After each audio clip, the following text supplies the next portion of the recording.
자, 187조 마지막 부분 신고납부 갑시다. 별표 3개, 별표 3개.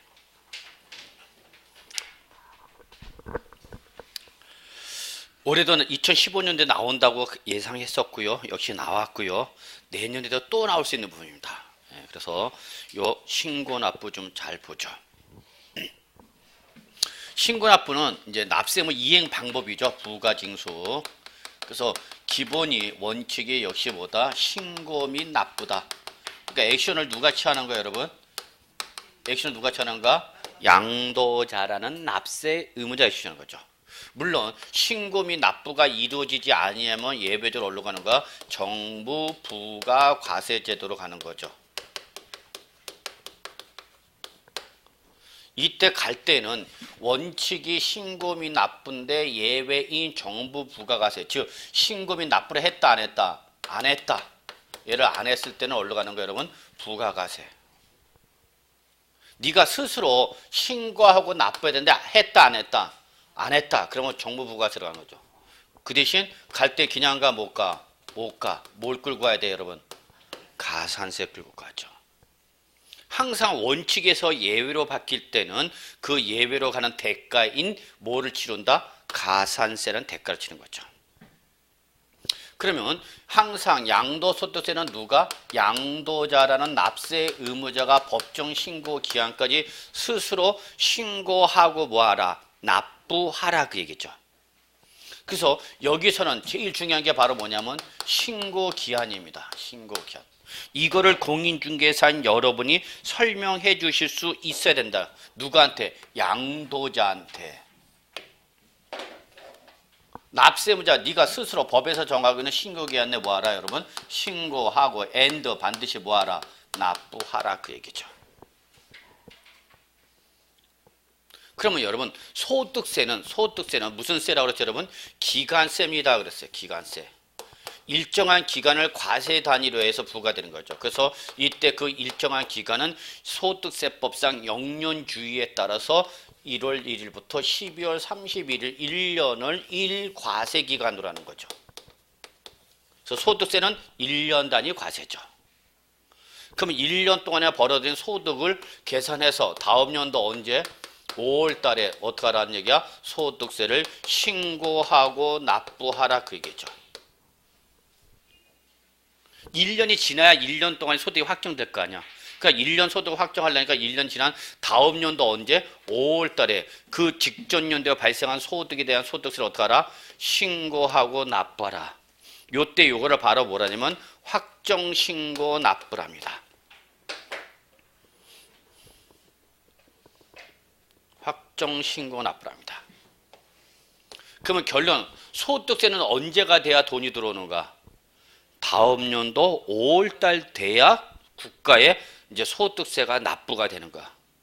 근데 국가는 1년에 한 번 공공사업 수행하는 것이 1년 내내 각종 수많은 공공사업을 수행한단 말이야. 그러니까 이때까지 기다리기가 너무 힘들어. 여러분 생각해 보세요. 자, 아저씨가 급여제도가 바뀌었대. 그래서 아저씨가 급여제도가 바뀌어갖고 매달 월급을 줬는데 회사 급여제도가 바뀌어서 1년을 한 번 1월 12월 30일이 지나면 그때 1년치를 한꺼번에 준다고 그러더라는 거야. 목돈을 주겠대. 그러면 여러분은 박수 친다 싫어한다? 왜 싫어해요? 아, 목돈을 받으라는데 왜 싫어? 그냥 싫어? 이유는 묻지 마. 아, 생각하기 싫어. 하여튼 싫어.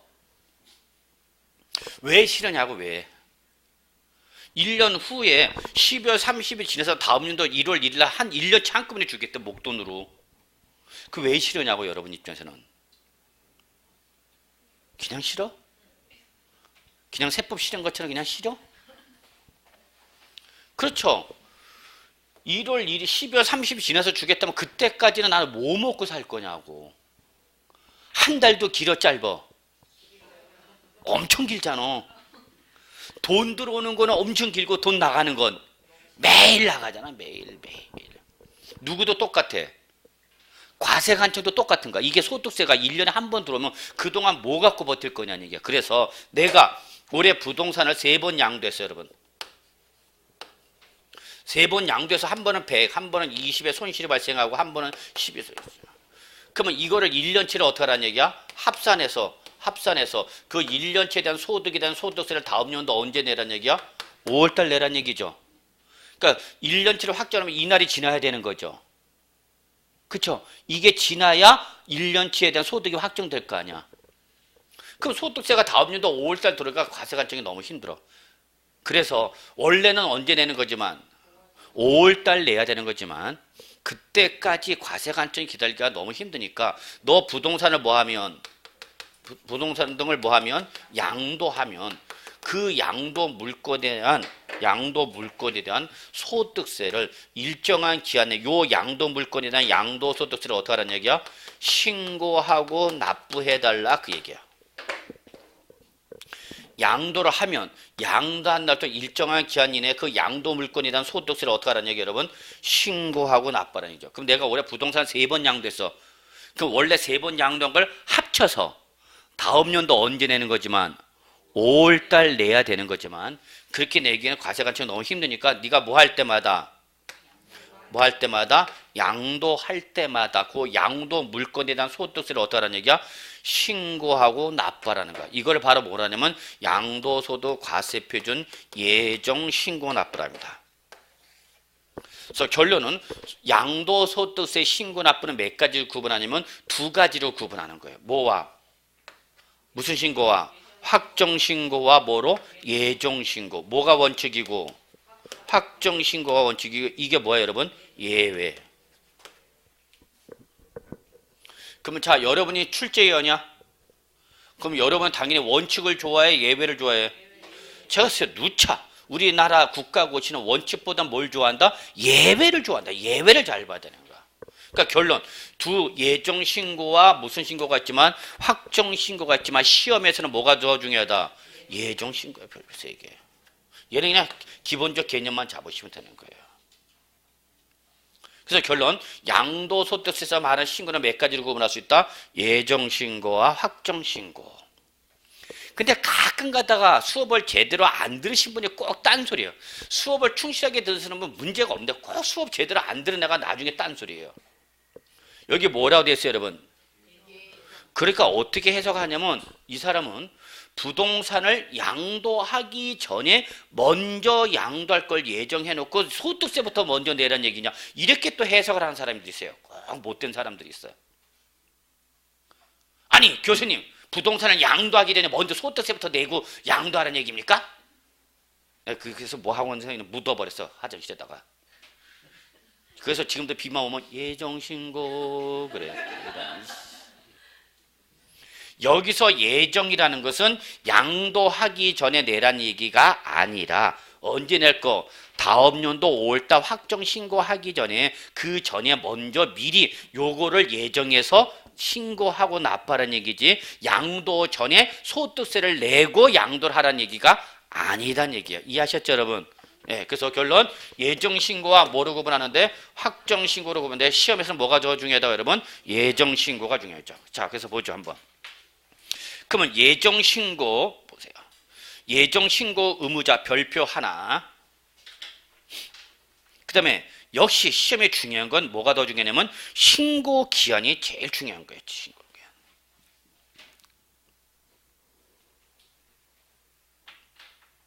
근데 예정신고에는 옆에다가 그 예정신고에다 밑에다 적으세요.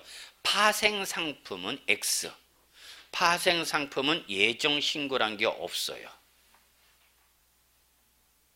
이 2016년도 개정상이죠. 그래서 내년부터 2016년부터 과세 대상이 되는 코스피 200을 기준으로 한 옵션이나 선물 이런 것 등은 파생 상품 과세 대상이지만 예정 신고가 있다 없다? 없다. 그러면 신고 의무자 별표 보세요. 그럼 예정 신고는 누가 하는 거냐? 거기 써졌네요. 양도소득세 과세 대상 자산을 뭐한 자? 양도한 자. 가로 열고 뭐라고 했어요 여러분? 파생상품은 제외. 즉 파생상품은 예정신고 의무가 있다 없다? 없다. 2016년도 개정상이 되는 거야. 그러면 여기 밑줄 쳤죠 여러분? 과세 대상 자산을 양도한 자. 밑줄 쳐놓고 적으세요. 양도소득세 납세 의무자를 말합니다. 한마디로 말해서 예정신고는 누가 하냐? 양도소득세 과세 물건을 양도함으로써 양도소득세 납세 의무가 발생했다라면 다 예정신고해야 되는 겁니다. 한마디로 양도소득세 납세면 다 예정신고해야 된다, 안 해야 된다? 해야 된다, 그 얘기입니다. 그럼 여기서 잠깐 생각해 보세요. 나는 1세대 1주택 2년 이상 보유해서 비과세를 받았어. 나는 뭘 받았어? 비과세 적용 대상자 1세대 1주택 2년 이상 보였어. 그럼 나는 예정신고 의무가 있어 없어? 예정신고 해야 돼, 안 해도 되는가? 자, 여러분이 공인중개사야. 여러분 부동산 중개했단 말이야. 근데 그 중개한 목적물이 1세대 1주택 2년 이상 보여서 이 사람은 뭘 받아? 비과세. 그럼 그 비과세를 적용받는 양도자가 여러분한테 물어보더라고. 공인중개사님, 저 예정신고라는 걸 소득세 확정신고를 걸 해야 됩니까? 안 해도 되는 겁니까? 이렇게 물어보겠죠. 그러니까 여러분이 말 한마디에 이 사람들이 왔다 갔다 하는 거야. 그럼 여러분 이럴 때 어떻게 하면 돼? 눈 내리 깔아. 그리고 가만히 있어. 암만 말 시켜봐라. 내가 대답을 하는 시켜. 내가 학원에서 1년 동안 한 번 대답 안 한 사람이야. 이렇게 버텨. 자, 생각해보세요, 여러분. 나는 비과세 1세대 1주택 2년 이상 보여서 비과세 적용받았어. 그럼 나는 예정신고 해야 되는 거, 안 해야 되는 거? 자, 봐.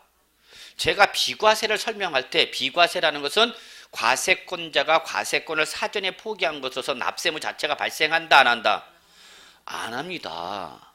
한마디로 말해서 1세대 1주택 2년 이상 보유 사람 뭘 적용받았기 때문에 비과세를 적용받았기 때문에 양도소득세 납세 의무자예요, 아니에요? 아니야. 양도소득세 납세 의무자가 아니야. 그게 비과세의 특징이야. 근데 예정신고는 누구만 하는 거랬어? 납세 의무자만 하는 거라고 했죠? 결론 냅시다. 한다, 안 한다? 안 하는 거야, 여러분. 비과세를 적용받는 사람은. 왜? 과세 자체에서 어떻게 했으니까 제외한 거기 때문에 얘는 나는 예정신고 의무자가 아니야. 가끔가다 그런 질문하는 사람이 있어요. 그래서 결론, 예정신고는 비과세 대상이 아니나 모든 양도소득세 납세물은 예정신고 의무 있다 없다? 다시 한번, 비과세 대상이 아니라 양도소득세 납세 의무 있다 없다? 있다. 우리 파생상품은 신경 쓸 필요 없어요, 여러분. 파생상품 시험에 안 나온다 그래서. 그러니까 모든 부동산 등을 양도한 사람은 납세 의무가 있다 없다? 있다. 다는 비과세는 해당이 된다, 안 된다? 안 된다. 근데 단서를 잘 보셔야 돼요. 만약에 신고 의무자를 출전히 물어보면 반드시 단서를 갖고 시비 거래. 물론 역시 단서도 답으로 물어본 적도 있어요. 밑줄, 양도 차익이 없거나. 그러니까 양도 차익이 제로란 얘기죠. 거꾸로 나는 뭐가 발생했어요, 여러분? 양도 차손, 손실이 발생했어도 반드시 뭐는 해야 된다? 신고는 해야 되는 거죠. 이 두 놈의 공통상은 뭐죠?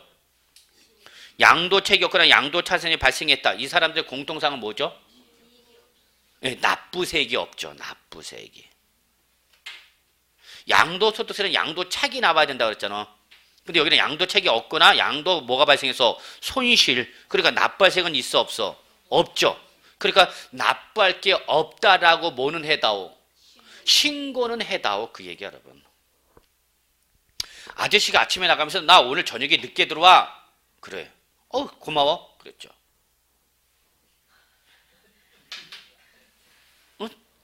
고맙잖아. 해피하잖아. 아예 속으로는 어떻게? 들어오질 말아 시켜. 저희 집안 얘기예요.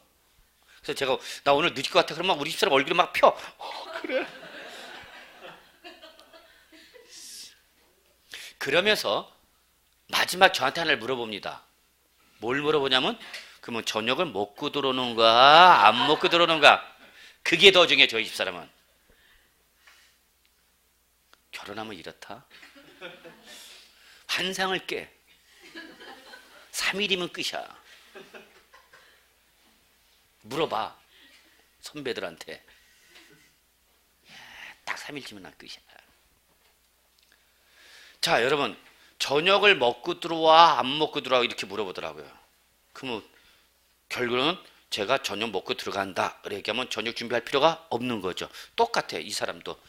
누구도 과세관청도 얘가 뭐가 발생해서 양도 차익이 재려거나 양도 차손이 발생해서 납부할 세금이 있어 없어? 없죠.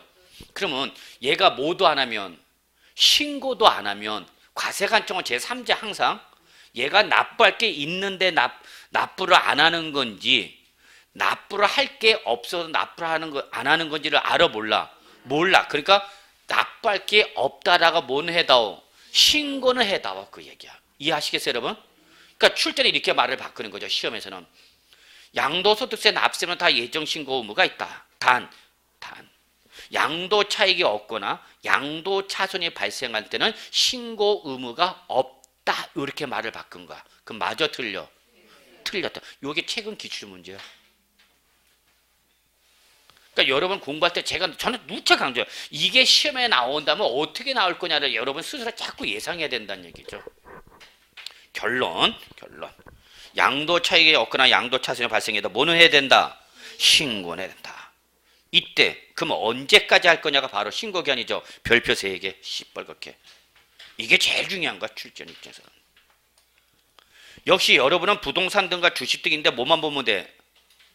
부동산 등만 보면 돼. 주식은 여러분 신경 쓸 필요 없다 그래서 주식이 시험에 나왔다 답 아니야. 걔는 무조건.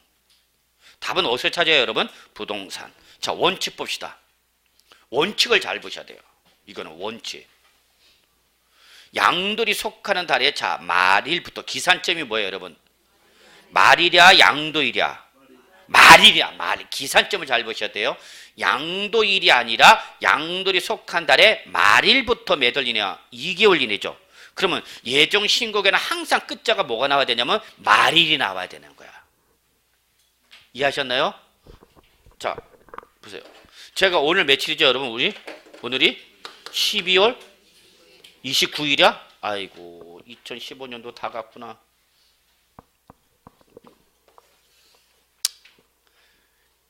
어제 그 다음에 이런 저게 떴던데 나이를 먹을수록 시간이 빨리 가는 이유는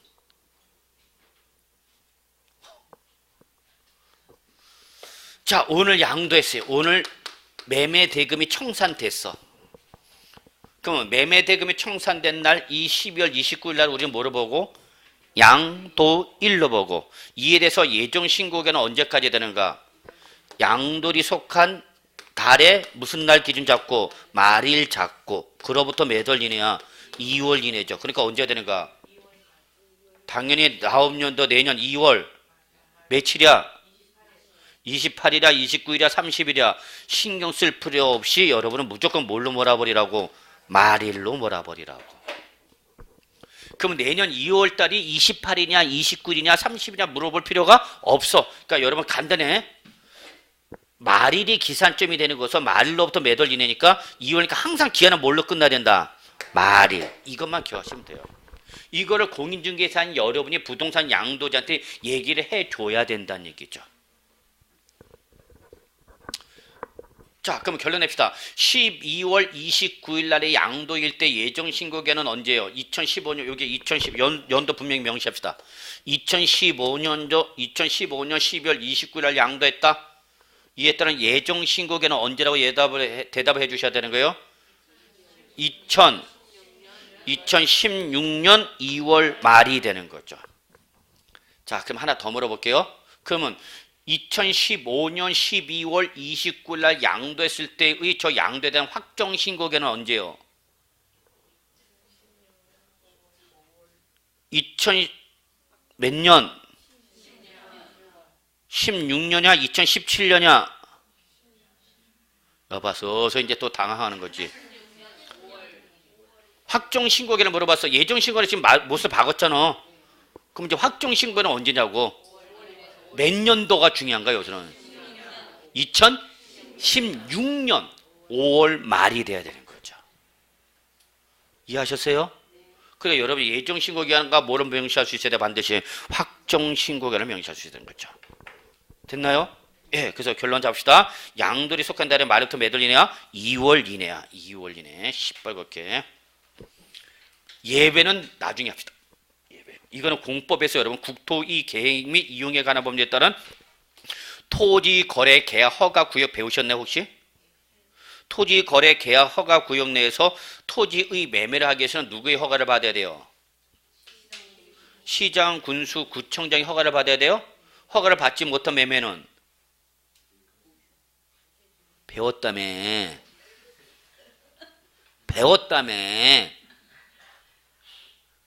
차이는 별로 없어. 자, 그 예외는 나중에 하기로 하고, 이거는 좀 공법에서 여러분 개념 잡으신 다음에 해야 돼요. 이거 민법에서도 배워요. 그래서 뭐 유동적 무효란 말까지 들어보셨나요? 예, 뭐 그런 거 좀 나중에 한답시다. 그래서 일단 여러분 뭐만 먼저 기억하세요, 여러분? 원칙. 예배는 나중에 우리 또 한번 하기로 하고요. 그래서 신고 기한은 반드시 여러분 아셔야 되죠. 자, 그다음에 확정 신고 나왔죠? 예. 확정 신고는 언제야, 여러분? 아니야, 5월 1일 그러지 말고 뭐라고 해? 당해년도의 무슨 연도? 다음 연도야, 다음 연도. 양들이 속한 연도에 무슨 연도? 다음 연도 5월달이 빠져야 돼. 5월달이죠. 다음 연도 말이 빠지면 안 돼. 예. 그런데 거기는 없지만 여러분, 이렇게 예정신고나 확정신고를 할 때에 납세 의무자가 세금을 낼 때 납세 의무를 편의를 봐주는 제도가 있어요. 그래서 이걸 뭐라 하냐면 납세 의무 편의 제도랍니다. 적어놓으세요. 납세 의무 편의 제도. 일반적으로 두 가지가 있어요. 분납과 물납이 있어요. 분납은 글자 그대로 몇 번으로? 두 번으로 분할하여 납부하는 걸 말하는가? 그 다음에 물납은 글자 그대로 돈으로 되는 것이 아니라 일정한 부동산 등 재산으로 내는 거야. 그런데 요 물납은 납부할 세액이 1,000만 원 초과자라면 분납할 수가 있어요. 두 번으로. 그리고 물납 제도도 양도소득세는 인정되는데 2016년부터는 양도소득세 물납 제도가 폐지가 됩니다. 이게 개정사항입니다. 적어놓으셔야 돼요. 그래서 결론, 이제 2016년부터는 양도소득세 물납 인정되지 않고 뭐만 인정된다? 분납만 할 수 있습니다. 이것만 기억하세요. 이제 분납만 하고 물납은 할 수 있다 없다? 없다, 그 얘기야. 이제 꼭 적어놓으세요. 그래서 2016년부터는 양도세 물납제도 폐지됨으로 해서 물납할 수 있다 없다? 없다. 그 다음에 거기 가산세가 있죠, 여러분. 요 가산세는 확정신고는 물론 적어놓으세요. 예정신고 시에도 적용되는 겁니다. 가산세는 확정신고에만 적용되는 것이 아니라 언제도 적용한다? 예정신고 때도 적용하는 겁니다. 그것만 적으면 돼. 가산세는 확정신고는 물론 언제 때도 예정신고 시에도 적용합니다. 그러니까 예정신고 기한 내에 신고 납부를 안 하면 뭐가 부과된다? 가산세가 부과되는 거죠. 가산세. 이때 가산세는 두 가지로서 기본적인 것이 신고불성실 가산세, 납부불성실 가산세가 두 가지인데 이거는 이미 다 어디에서 배웠냐면 조세 총론에 설명을 드렸어요. 그래서 부정행위, 밑줄 부정행위, 좋은 놈, 나쁜 놈, 나쁜 놈. 대표적인 것이 뭐래서 우리 양도소득세에서 부정행위가 이중계약서. 얘는 이중계약서 써버려서 죄질이 아주 무거운 거죠. 그래서 그때는 몇 프로? 40%. 그런데 그게 국제거래일 때는 60%대입니다. 2번은 신고하지 아니한 자. 옆에다만 적으세요. 무신고. 신고 자체 안 했으면 20%. 신고는 했는데 잘못 계산해서 과소신고 10%. 그러면 과다신고했으면 안 돌려줘. 뭐 하면 가산세를 때리지만 과소. 그럼 거꾸로 많이 했을 수도 있잖아. 그러면 돌려줘야 되느냐? 가세관청이 안 돌려준다니까. 그런 건 절대 없다니까. 무슨 신법? 놀부신법. 그 다음에 부가세 등 있죠, 여러분. 자, 지방소득세는 적으세요. 독립세예요. 독립세. 부가세가 아니라. 그래서 등 그랬어. 그래서 거기서 부가세는 농특세만 부가세야. 그래서 농특세는 부가세. 지방소득세는 독립세. 그래서 거기다가 부가세 등 그런 거야. 그래서 지방소득세는 부가세가 아니라 뭐다 여러분? 독립세입니다. 그런데 얘는 항상 뭐가 있으면 소득세가 있으면 소득세 과표에다가 세율을 곱한 거를 바로 지방소득세의 과표를 합니다. 이게 지방소득세의 과표가 되고 여기다가 몇 프로 곱하는가? 10% 곱한 게 바로 지방소득세 세율입니다. 그러니까 결론은 이거예요, 여러분. 그래서 이때 지방소득세는 부가세가 아니라 뭘로 과세한다, 여러분? 독립세로 과세를 하지만 항상 뭐가 있는 것에는 소득세 뭐가 있는 것에는 세액이 있으면 무조건 몇 프로를 10%를 한 번 더 뭐로 내야 된다? 뭘 한 번 더 내야 된다? 지방소득세를 한 번 더 낸다. 그래서 결론 냅시다. 뭐가 있는 것에는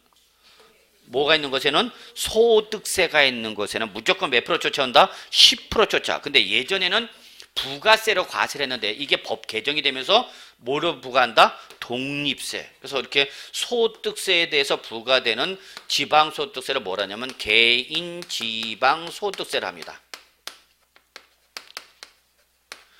이 법인 소득세가 아니라 법인세를 내면은 법인 지방소득세가 부과가 되는데 법인세는 우리 시험법이니까 아니니까 여러분은 그냥 지방소득세는 당연히 누구를 말하는 거다? 개인 지방소득세를 말한다. 이렇게만 기억하시면 돼요. 어렵게 생각하지만 하여튼 뭐가 있는 것에는 소득세가 있는 것은 그 소득세 몇 프로를 10%를 한 번 더 뭐로 낸다? 지방소득세를 내는데 법이 개정되면서 부가세로서 부과하는 것이 아니라 뭐로 부과한다? 독립세로 부과한다. 요것만 주의해 주십시오. 그것만 기억하시면 돼요. 근데 양도소득세를 납부하는 과정에서 뭘 받았으면 밑줄 감면을 받은 사람은 감면세에 대해서는 몇 프로를 20%를 무조건 농특세를 한 번 더 내셔야 됩니다. 자, 양도소득세를 납부하는 것에서 뭘 받았다? 감면을 받았다. 그러면 감면세에 대해서 몇 프로를? 20%를 무조건 농특세를 한 번 더 내야 돼. 그래서 양도소득세의 부가세는 농어촌 특별세밖에 없다. 이렇게만 정리하세요. 그러면 지방소득세는 뭐냐? 독립세다. 그 얘기입니다. 독립세.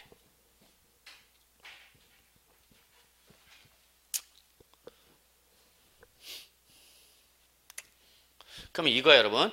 자, 양도소득 산출세액이 100이 나왔어.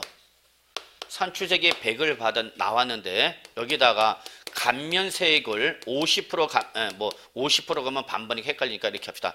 40%를 감면받았다 봅시다.